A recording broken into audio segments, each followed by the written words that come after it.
बड़ी खबर आपको गोपालगंज से दिखाते हैं, जहां एनआईए की टीम गोपालगंज पहुंची हुई है। मानव तस्करी के मामले में एनआईए की नगर थाने के साधु चौक मोहल्ले में जांच चल रही है। प्रदीप सिंह नाम के एजेंट पर बेतिया के सत्यनारायण को कंबोडिया भेजकर साइबर फ्रॉड का काम कराने का आरोप है। एनआईए ने जांच करने के बाद 10 जुलाई को पटना में पूछताछ के लिए बुलाया है। बताया जा रहा है कि बेतिया के युवक को 2024 में विदेश भेजा गया था, जहां उसे कंबोडिया भेज दिया गया और साइबर फ्रॉड का काम लिया जाने लगा। किसी तरह से साइबर अपराधियों के चंगुल से निकलकर भारत पहुंचे सत्यनारायण ने इसकी शिकायत एनआईए में दर्ज कराई थी, जिसके बाद जांच के लिए टीम पहुंची और इसके पहले भी गोपालगंज के एजेंटों द्वारा कई युवकों को कंबोडिया भेजने का मामला सामने आया है, जिसकी जांच एनआईए कर रही है। हालांकि एजेंट प्रदीप सिंह ने कहा कि कंबोडिया से लौटने के बाद युवक के सभी पैसे वापस कर दिए थे और फिर से शिकायत की गई, जिसके बाद जांच के लिए एनआईए पहुंची है। इस पर और अधिक जानकारी दे रहे हैं न्यूज 18 संवाददाता गोविंद कुमार। अब हमको नहीं मालूम था कि मतलब कि एक मुन्ना सिंह करके एजेंट था, वो हमको बोला कि कुछ आदमी भेज दीजिए, तो हम कंबोडिया अभी एक लड़का भेजे, वहाँ पे भेजे, वहाँ लड़का जाके फंस गया। वहाँ पे जाके वो लोग मतलब क्राइम वाला काम कराते थे, तो मैंने उन लोगों को पैसा भेज के लड़का को बुलवा भी लिया। अब लड़का वहाँ पे पैसा मैं भेज दिया और लड़का आया लेट से, वहाँ से आने के बाद से उसको जितना पैसा था उसका पैसा भी दे दिया। मैं बोला गरीब आदमी है, उस टाइम मैं ऑफिस में काम करता था। फिर बाद में मैं उसको क्या कहा कि दुबई के वीजा मंगवा दिया, बोला कि तुम फ्लाइट कर जाओ, तो फ्लाइट नहीं किया, लेकिन उसने जाके पैसा लेने के बाद भी जाके कंप्लेंट कर दिया मेरे ऊपर। एनआईए की टीम आज गोपालगंज पहुंची हुई है। नगर थाना के साधु चौक मोहल्ले में प्रदीप सिंह के आवास पर एनआईए की टीम जांच कर रही है। बताया जा रहा है कि विदेश भेजने के नाम पर बेतिया के एक युवक को कंबोडिया भेजकर और उससे साइबर फ्रॉड का काम कराने का ये पूरा मामला है और 2024 का ये मामला है। 2024 में एनआईए में दर्ज इस मामले को लेकर आज एनआईए की टीम गोपालगंज पहुंची हुई है और नगर थाना के साधु चौक मोहल्ले में प्रदीप सिंह के यहाँ मामले की जांच कर रही है। दस्तावेजों को इस वक्त एनआईए की टीम खंगाल रही है। हालांकि प्रदीप सिंह का ये कहना है कि उन्होंने एक युवक को विदेश भेजा था, लेकिन उसे कंबोडिया भेज दिया गया, जहां पर साइबर फ्रॉड से संबंधित काम कराए जा रहे थे, जिसके बाद उस युवक को पैसा भेजकर फिर भारत बुलाया गया और भारत बुलाने के बाद युवक का पैसा लौटाया गया। हालांकि युवक ने इस मामले को लेकर एनआईए में शिकायत दर्ज कराई थी और शिकायत दर्ज कराने के बाद जांच कर कार्रवाई की मांग की थी। इसी मामले को लेकर आज एनआईए की टीम पटना से गोपालगंज पहुंची हुई है और प्रदीप सिंह के यहाँ जाँच कर रही है। तकरीबन 5 घंटे से ये जाँच प्रक्रिया चल रही है। गोविंद कुमार, न्यूज 18 गोपालगंज। और न्यूज 18 संवाददाता गोविंद कुमार अधिक जानकारी के साथ फोन लाइन पर जुड़ गए हैं। गोविंद, क्या अपडेट एनआईए की जांच में, क्या अब तक जानकारी अंदर खाने से सामने आ पाई है? देखिए, एनआईए की टीम आज सुबह सुबह नगर थाने के साधु चौक मोहल्ले में प्रदीप सिंह के यहाँ पहुंची थी, जहां पर कंबोडिया भेजने को लेकर ये जांच चल रही थी और जांच के दौरान कई ऐसे अहम दस्तावेज भी एनआईए को हाथ लगे हैं। हालांकि एनआईए की टीम ने जो प्रदीप सिंह है एजेंट, उसे पूछताछ के लिए अगले 10 जुलाई को पटना बुलाया है। बताया जा रहा है कि गोपालगंज के एजेंट के द्वारा बेतिया के सत्यनारायण नाम के एक युवक को कंबोडिया भेजा गया था, जहां पर उससे साइबर फ्रॉड का काम लिया जा रहा था। युवक जब वहां से साइबर अपराधियों के चंगुल से बचकर भारत लौटा तो उसने एनआईए ऑफिस में इसकी शिकायत दर्ज कराई थी। ये 2024 का मामला है और इसी मामले की जांच के लिए आज एनआईए की टीम गोपालगंज पहुंची थी और नगर थाने के साधु चौक स्थित प्रदीप सिंह के आवास पर जांच की है। जांच के दौरान कई दस्तावेजों को भी खंगाला गया है।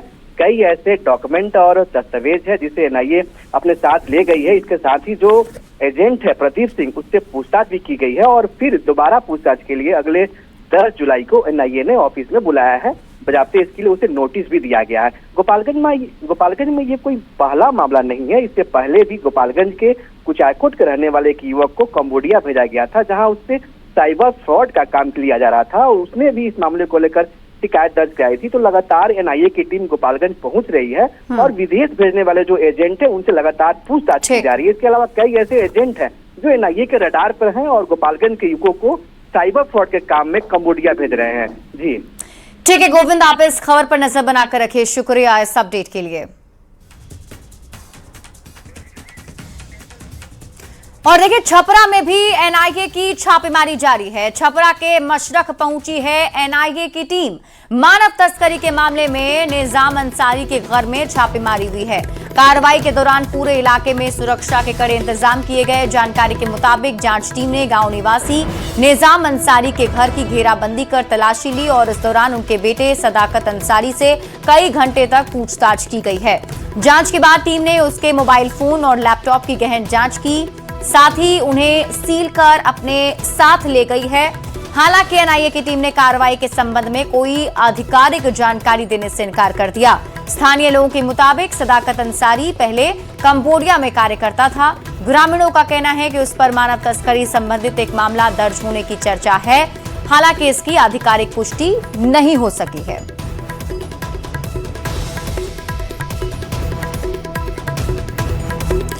पटना में एक रिटायर्ड प्रोफेसर डिजिटल ठगी का शिकार हुए। उन्होंने 13 दिनों में अपनी जीवन भर की 82,53,000 रुपए की जमा पूंजी गंवा दी। पीड़ित फुलवारी शरीफ नया टोला के रहने वाले रिटायर्ड आयुष डॉक्टर और प्रोफेसर डॉक्टर मोहम्मद गयासुद्दीन हैं। 27 मार्च को एक अनजान नंबर से फोन आया। कॉल करने वाले ने खुद को जांच एजेंसी का अधिकारी बताते हुए कहा कि उनके बैंक खाते का इस्तेमाल मनी लॉन्ड्रिंग में हुआ है और उन्हें उनके परिवार के सदस्यों को गिरफ्तारी का डर दिखाकर उन्हें किसी से बात करने से भी रोक दिया। इसके बाद डिजिटल अरेस्ट का खेल शुरू हुआ। लगातार व्हाट्सएप और वीडियो कॉल पर निगरानी रखी गई। परिवार से दूरी बनाने को कहा गया। यहां तक कि हर गतिविधि पर नजर रखी गई और मानसिक दबाव बनाकर उनसे अलग अलग बैंक खातों में पैसे ट्रांसफर कराए गए। प्रोफेसर ने एसबीआई और यूपीआई के माध्यम से कुल 82,53,000 रुपए साइबर ठगों के खातों में भेज दिए। जब ठगों का संपर्क टूट गया तब उन्हें एहसास हुआ कि वे साइबर फ्रॉड का शिकार हो चुके हैं। इस तरह का जो है रिजर्व बैंक का हमारे दोनों मोबाइल का वीडियो ऑन रखा और 27 मार्च से 8 अप्रैल तक 13 दिन तक उसको कहा कि अपने कमरे में आप ऐसे एंगल पर रखें कि दोनों आदमी नजर आइए, पति पत्नी दोनों, और मेन गेट पर ताला लगाइए और कोई बाहर का आदमी आना नहीं चाहिए। अपने मेड को, जो मेड सर्वेंट है वाइफ को सफाई करके मेड को 1 घंटा सुबह में बुलाइए, 1 घंटा शाम में बुलाइए और इसके अलावा किसी और को आने मत दीजिए और एकदम सेक्रेसी मेंटेन रखिए। अगर ज़रा सा भी आपने लीक किया तो जैसा आपके लिए बहुत ही भारी पड़ेगा। वीडियो कॉल पे लगातार इनको कई तरह की धमकियां दी जा रही थी और इस तरह की भी धमकियां दी जा रही थी कि घर में या किसी भी व्यक्ति जान पहचान परिचित से किसी भी व्यक्ति से ये सूचना नहीं शेयर करें कि आपके ऊपर देशद्रोह का मामला है और आपको डिजिटल अरेस्ट कर लिया गया है। इस तरह से डरा धमका करके उन अपराधियों द्वारा इन आवेदक से करीब 82,53,000 रुपया की ठगी कर ली गई थी। दरभंगा से आपको बड़ी खबर बताते हैं। बम फटने से 2 लोग घायल हो गए हैं। सुनसान जगह पर बम रखा गया था। राम बाबू और श्रीकांत पासवान घायल हुए हैं। दोनों को डीएमसीएच में भर्ती कराया गया है। जमीन विवाद में बम रखने की आशंका जताई जा रही है। पुलिस ने मामले की जांच शुरू कर दी है। पतौर थाना क्षेत्र के चंचल नगर की घटना है। तो इस वक्त की बड़ी खबर आपको दरभंगा से बता रहे हैं, जहां बम फटने से 2 लोग घायल हो गए हैं। सुनसान जगह पर बम रखा गया था। राम बाबू और श्रीकांत पासवान इसमें घायल हुए हैं। दोनों को डीएमसीएच में भर्ती कराया गया है। जानकारी के मुताबिक जमीन विवाद में बम रखने की आशंका जताई जा रही है। पुलिस ने मामले की जांच शुरू की है। पतौर थाना क्षेत्र के चंचल नगर की घटना है।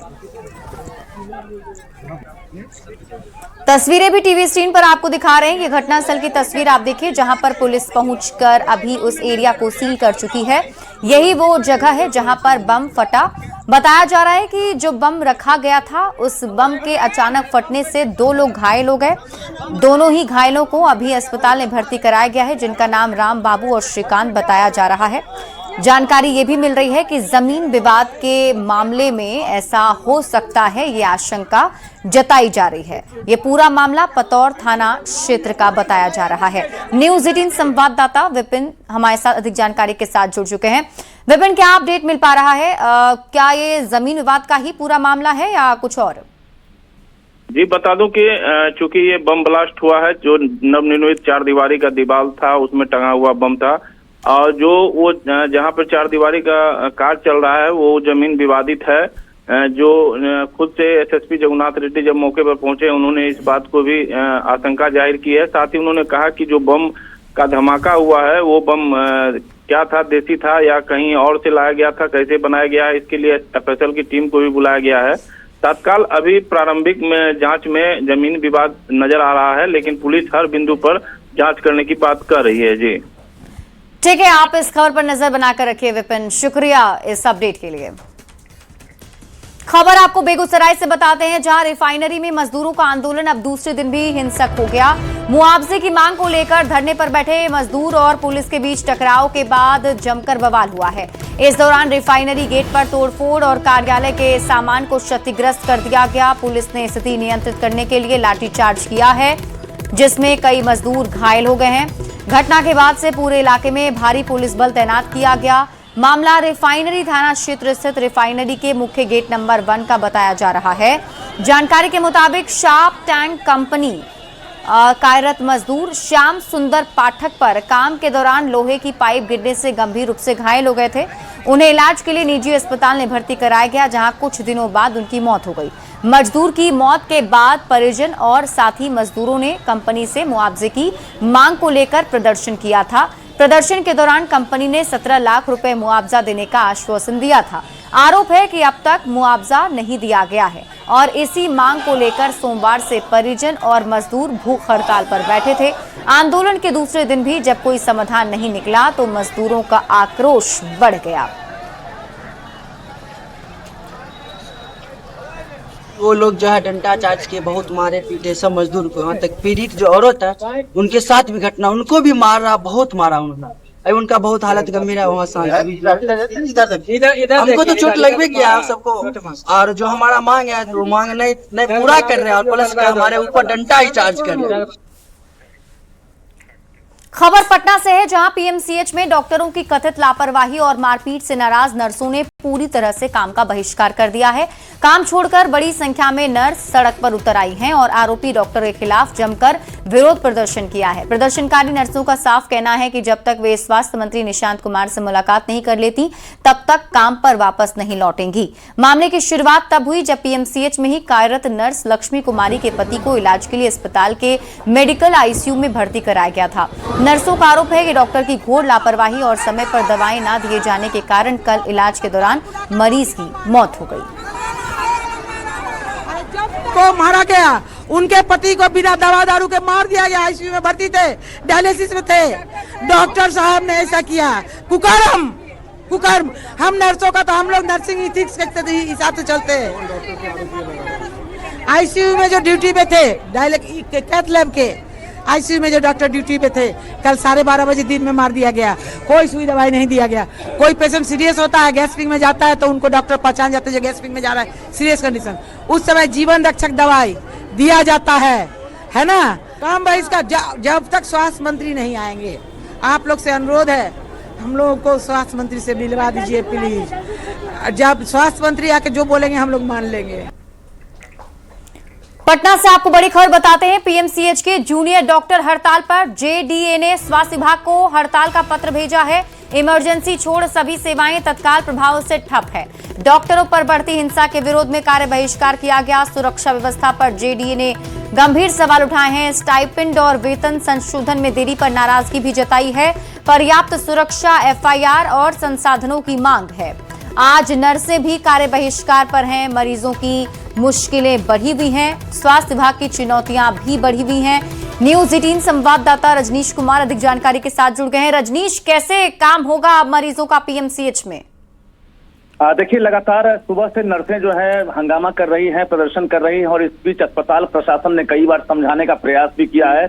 आरोप जो है पीजी डॉक्टर है उन पर लगा था। इस बीच अभी जूनियर डॉक्टर्स ने बैठक करके और हड़ताल का ऐलान कर दिया है, और हड़ताल की सूचना जो है मैं स्वास्थ्य विभाग को भी भेज दी है। बता दें आपको, जूनियर डॉक्टर्स ने जो डिमांड रखा है उसमें पर्याप्त संख्या में ट्रेंड सुरक्षा कर्मियों की तैनाती की जाए। इसके साथ साथ आवश्यक दवाएं, उपकरण, जांच सुविधाएं, आईसीयू बेड, मरीज परिवहन और इंफ्रास्ट्रक्चर दुरुस्त करने की मांग है। और साफ तौर से इन्होंने कहा है कि जो प्रशासनिक विफलता होती है व्यवस्था में, उसमें सीधे जूनियर डॉक्टरों पर या डॉक्टरों पर जो आरोप लगना है इसे बंद किया जाए।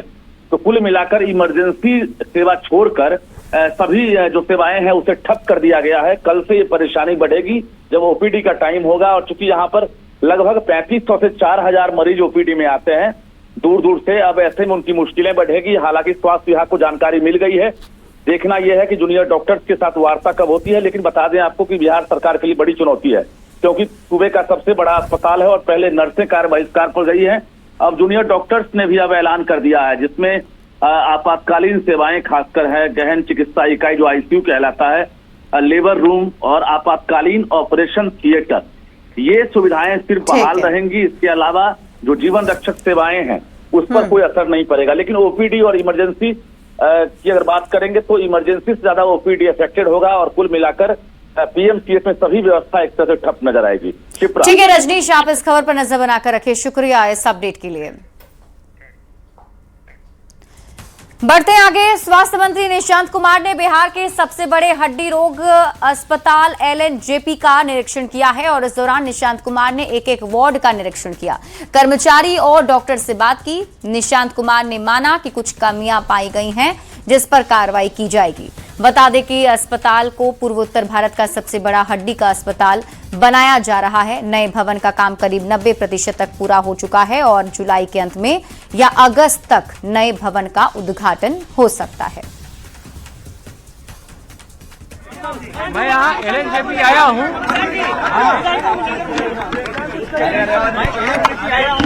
यहाँ पर तो नहीं है और उन्हीं से बात करेंगे। रेडियोलॉजी का दूरी में रखिए। बताया लोगों ने कि पैथोलॉजी का इधर निशान जी, इधर सामने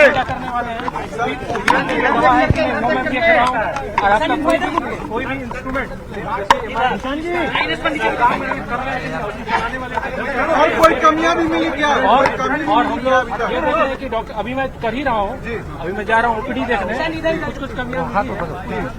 ये तो नया बिल्डिंग बना, कैसे देख रहे हैं निशान जी? दवा जो एडीएल में किया जा रहा है वो नहीं उपलब्ध है, तो उसको बाजार से चेयर नहीं था क्या सर? क्या डिफिकल्टी आपने पाया? क्या मिसिंग पाया आपने? हाथ देख रहा हूँ करने। और इस वक्त की बड़ी खबर आपको बताते हैं, पटना में कारोबारी के स्टाफ को गोली मारी गई है। दिन दहाड़े कारोबारी के स्टाफ को गोली मारी गई। बाजार समिति इलाके का यह मामला बताया जा रहा है। घायल शख्स को पीएमसीएच भेजा गया है। तो इस वक्त की बड़ी खबर आपको बता रहे हैं, दिन दहाड़े गोलीबारी से हड़कंप मचा हुआ है। जानकारी के मुताबिक कारोबारी के स्टाफ को गोली मारी गई। मुझे बहादुरपुर थाना को सूचना प्राप्त हुई कि एक फल विक्रेता है राजकुमार प्रजापति, जो कि यूपी के रहने वाले हैं, उनको गोली लगी है। उसी के सत्यापन हेतु जब बहादुरपुर थाना यहाँ पहुँची तो पता चला कि उनको सिर के पास गोली लगी है, तो उनको बेहतर उपचार के लिए पीएमसीएच भेज दिया गया है। यहाँ इतना अभी तक प्रारंभिक जांच में पता चल रहा है कि किसी तरफ से गोली चली है। कौन अपराध कर्मी थे उनकी पहचान अभी तक नहीं हो पा रही है। हम लोग अभी तक कार्रवाई कर रहे हैं। जितने भी इसमें संलिप्त अपराध कर्मी हैं उनकी पहचान करते हुए जल्द से जल्द गिरफ्तारी करने को सुनिश्चित किया। कितनी संख्या में अपराधी यहाँ पहुँचे थे उसका अभी तक डिटेल नहीं पता चल पाया है। अभी किस तरफ से गोली चली है इसकी भी डिटेल नहीं आई है। उस बिंदु पे हम लोग जाँच। मुंगेर में नीट की तैयारी कर रही एक छात्रा का शव कुएं से मिलने के बाद इलाके में सनसनी फैल गई है। छात्रा पिछले 3 दिनों से लापता थी। परिजनों ने मानसिक तनाव से ग्रसित होने की बात कही है। पुलिस ने शव को पोस्टमार्टम के लिए भेजकर मामले की जांच शुरू कर दी। मामला मुफस्सिल थाना क्षेत्र के कल्याणचक गांव का है, जहां 20 वर्षीय संध्या कुमारी का शव मंगलवार को घर के पास कुएं से बरामद किया गया। पिता ने बताया कि संध्या परिवार की इकलौती बेटी थी और डॉक्टर बनने का सपना लेकर नीट परीक्षा की तैयारी कर रही थी। पुलिस अभी सभी पहलुओं की जांच कर रही है। पोस्टमार्टम रिपोर्ट आने के बाद ही मौत के कारणों का खुलासा हो सकेगा। अपने क्या आपको क्या लगता है कि कोई ठेल लिया या खुद कूद गई? नहीं, खुद कूद गई। उसको कौन ठेला? अपने गिरा। ऐसा नहीं। स्वभाव कैसा था इसका? स्वभाव की बात करें तो शांत दिमाग या सब शांत दिमाग की। बहुत कैसे हो गई इसकी? कैसे कुआं में पहुंच गई? खराब इसको दवा चला था 2 साल से। बिहार में नई टोल टैक्स नीति लागू की गई है, जिसको लेकर मुख्यमंत्री सम्राट चौधरी ने बड़ा बयान दिया। अररिया की सभा से सीएम ने कहा, नई टोल टैक्स नीति के तहत स्टेट हाईवे, बड़े पुल या अंडरपास से गुजरने वाली सिर्फ कमर्शियल गाड़ियों पर टैक्स लगेगा। सम्राट चौधरी ने साफ किया कि निजी गाड़ियों पर कोई टैक्स नहीं लगेगा और इसको लेकर किसी तरह की भ्रम की स्थिति नहीं है। दरअसल नई टोल टैक्स पॉलिसी को लेकर भ्रम की स्थिति पैदा हो गई थी और चर्चा थी कि नई नीति के तहत सभी गाड़ियों को टैक्स देना होगा। कुछ लोग ये प्रचार करने में लगे हैं कि टोल टैक्स लगाने का काम किया जाएगा। टोल टैक्स तो कमर्शियल व्हीकल को लगना ही चाहिए, लेकिन जो परिवार के लोग घूमते हैं उनको जरूर हमारी सरकार रिलैक्स देने का काम करेगी। कहीं कोई दिक्कत नहीं है, टोल टैक्स पर कोई कंफ्यूजन नहीं है। भारत सरकार के मानक है। बिहार सरकार ने अपने तरफ से जो प्राइवेट गाड़ियां होगी उस पर किसी तरह का टोल टैक्स नहीं लगेगा, लेकिन जो कमर्शियल गाड़ी होगी उससे ही टैक्स लेने का काम किया जाए। बिहार में स्टेट हाईवे पर टैक्स लगाने की खबर जैसे ही सामने आई, वैसे ही मुद्दा गर्मा गया। मामला गर्माता देख खुद मुख्यमंत्री आगे आए और उन्होंने साफ कर दिया कि बिहार के स्टेट हाईवे पर प्राइवेट वाहन पर कोई टैक्स नहीं लगेगा।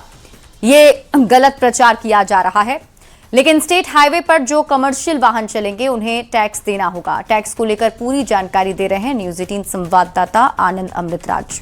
बिहार में एसएच पर टैक्स लगाने की बात क्या उठी, बिहार में सियासत तेज हो गई और खबर ये आने लगे कि एसएच पर अब जो भी वाहन चलेंगे उनसे टैक्स वसूला जाएगा और इस बात को लेकर काफी सियासत भी तेज हो गई थी और एक नोटिफिकेशन भी निकला था जिसके बाद संशय और बढ़ गया था। लेकिन बिहार के मुख्यमंत्री सम्राट चौधरी ने सहयोग शिविर के दौरान अररिया में तस्वीर साफ करते हुए साफ कर दिया कि बिहार में जो एसएच है उस पर जो प्राइवेट वाहन है, जो प्राइवेट वाहन से जिसे लोग अपने घर से निकलते हैं, अपने परिवार के साथ घूमते हैं या फिर किसी वाहन से निकलते हैं, तो वैसे वाहनों पर जो टोल टैक्स है वो नहीं लगेगा। यानी कि एसएच पर जो प्राइवेट वाहन है, जो पर्सनल यूज के लिए लोग यूज करते हैं, उस पर किसी तरीके से कोई टैक्स नहीं लगेगा। लेकिन जो कमर्शियल व्हीकल है उस पर बिहार सरकार टोल टैक्स लेगी। एसएच पर टैक्स लेकर जितनी भी बातें चल रही थी और जो भी संशय की स्थिति हो गई थी, उसे देर शाम होते होते बिहार के मुख्यमंत्री सम्राट चौधरी ने तस्वीर साफ कर दी कि एसएच पर प्राइवेट वाहनों का टैक्स नहीं लगेगा, लेकिन जो कमर्शियल व्हीकल है उन्हें टैक्स देना होगा। कैमरामैन अजय दुबे के साथ आनंद अमृतराज, न्यूज 18 नेटवर्क, पटना। वहीं देखिए, मुख्यमंत्री सम्राट चौधरी ने कहा है कि उनकी सरकार दो चीजों से कभी समझौता नहीं करने वाली है, बिहार में अपराध और घुसपैठ। बिहार से हर हाल में अपराधियों को बाहर जाना होगा और उसी तरह घुसपैठियों को भी बिहार से बाहर खदेड़ा जाएगा।